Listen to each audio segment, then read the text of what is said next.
বন্ধুগণ, ডিমের রেসিপি তো আমরা অনেকভাবেই খেয়ে থাকি। এইভাবে বাটি ভাপা একবার ডিমের রেসিপি বানিয়ে দেখুন, যেটা মাছ মাংসকে ভুলিয়ে দেবে। আর এই জন্য আমি প্রথমেই নিয়েছি 3টে ডিম। এবার এই ডিমগুলোকে আমি সাইডে সরিয়ে রাখবো। আর তারপর আমি নিয়েছি 3টে বাটি। বাটিগুলো নেওয়ার পর আমি বাটির মধ্যে দিয়ে দিলাম অল্প একটু একটু করে সর্ষের তেল। তেলটা দেওয়ার পর আমি তেলটাকে ভালো করে ব্রাশ করে নেব।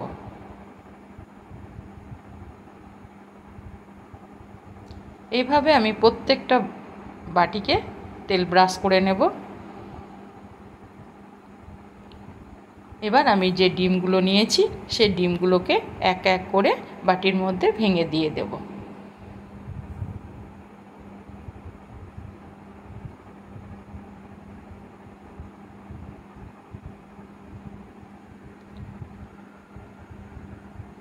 এবার আমি এখানে দিয়ে দেব কিছুটা কাঁচা লঙ্কা কুচোনো।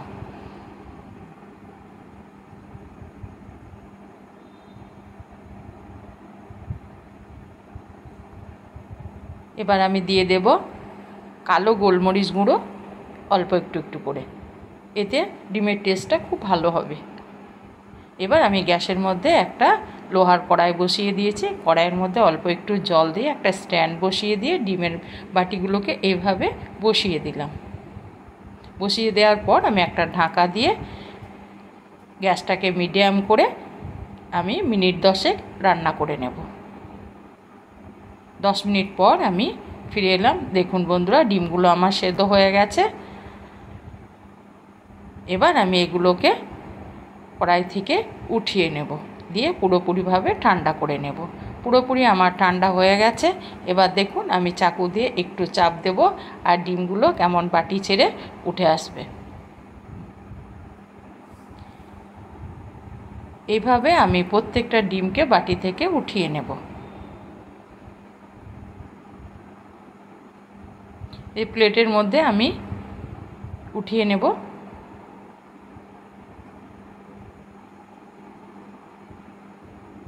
এবার আমি গ্যাসের মধ্যে একটা কড়াই বসিয়ে দেব। কড়াইয়ের মধ্যে আমি দিয়ে দেব কিছুটা সর্ষের তেল। আমি 2 চামচ মতো সর্ষের তেল নিয়েছি। তেলটা গরম হলে আমি এখানে দিয়ে দিলাম অল্প একটু গোটা জিরে। জিরেটা দেওয়ার পর আমি এখানে দিয়ে দিলাম একটা মিডিয়াম সাইজের পেঁয়াজকে আমি বেটে রেখেছিলাম, সেটাকে দিয়ে দিলাম। এবার আমি পেঁয়াজটাকে কিছুক্ষণের জন্য কষিয়ে নেব। অবশিষ্ট একটু কাঁচা লঙ্কা কুচানো ছিল, সেটাকে আমি এই পেঁয়াজের সঙ্গে দিয়ে দিলাম। দিয়ে বেশ কিছুক্ষণ আমি পেঁয়াজটাকে নেড়ে চেড়ে কষিয়ে নেব। এবার আমি এই অবস্থায় দিয়ে দেব 1 চামচ, ছোটো চামচের 1 চামচ আদা রসুন বাটা। এবার পেঁয়াজের সঙ্গে আদা রসুনটাকেও আমি কিছুক্ষণ কষিয়ে নেব। কিছুক্ষণ কষিয়ে নেওয়ার পর আমি এখানে দিয়ে দেব একটা মিডিয়াম সাইজের টমেটোকে আমি বেটে রেখেছিলাম, সেটাকে দিয়ে দিলাম। এবার পেঁয়াজের সঙ্গে টমেটো বাটাটাকেও কিছুক্ষণ কষিয়ে নেব, কাঁচা গন্ধ যাওয়া পর্যন্ত।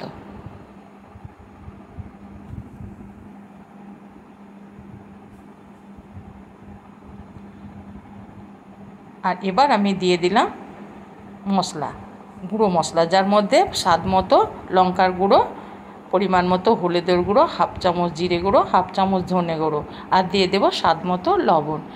মশলাটা একটু শুকনো লাগছে, সেই জন্য আমি এখানে দিয়ে দিলাম অল্প একটু জল। জলটাকে দেওয়ার পর এবার আমি মশলাটাকে ভালো করে কষিয়ে নেব। আর মশলা থেকে যতক্ষণ না তেল ছাড়বে ততক্ষণ আমি এটাকে কষিয়ে নেব ঢাকা দিয়ে। মিনিট 5-6 পর আমি ফিরে এলাম। গ্যাসটা আমার মিডিয়ামে ছিল। দেখুন বন্ধুরা, মশলা থেকে তেল ছেড়ে দিয়েছে। এবার আমি এখানে দিয়ে দেব গরম জল। যে কোনো রান্নাতেই গরম জলের ব্যবহার করলে সেই রান্নার টেস্টটা দ্বিগুণ বেড়ে যায়। গরম জলটা দেওয়ার পর আবারও আমি মশলার সঙ্গে জলটাকে ভালো করে মিশিয়ে নেওয়ার পর ঝোলটা ফুটে উঠলে আমি যে ডিমগুলোকে ভাপিয়ে রেখেছিলাম সেগুলোকে দিয়ে দিলাম।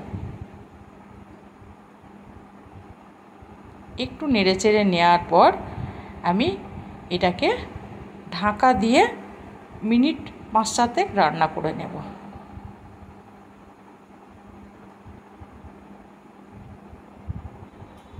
আমি 7 মিনিট পর ফিরে এলাম।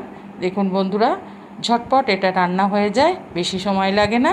আমি 7 মিনিট পর ফিরে এলাম। ঝোলটা অনেকটাই কমে এসেছে। আর যদি আপনাদের ইচ্ছে হয় আলুর ব্যবহারও করতে পারেন। এবার আমি দিয়ে দিলাম এখানে গরম মশলা। গরম মশলাটাকে দেওয়ার পর আমি গ্যাসটাকে কমিয়ে দিয়েছি। এবার আমি দিয়ে দেব ধনেপাতা কুচোনো। ধনেপাতাটা দেওয়ার পর আমি একটু নেড়েচেড়ে নেওয়ার পর আমি গ্যাসটাকে পুরোপুরিভাবেই বন্ধ করে দেব।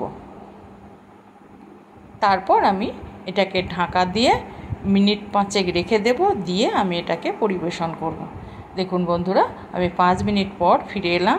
এবার আমি একটা প্লেটের মধ্যে এভাবে উঠিয়ে নেব, দিয়ে আমি গরম গরম পরিবেশন করব। আর পুরো ভিডিওটা দেখার জন্য আপনাদের অসংখ্য ধন্যবাদ। একবার ট্রাই করে দেখুন, খেতে ভীষণ মজা।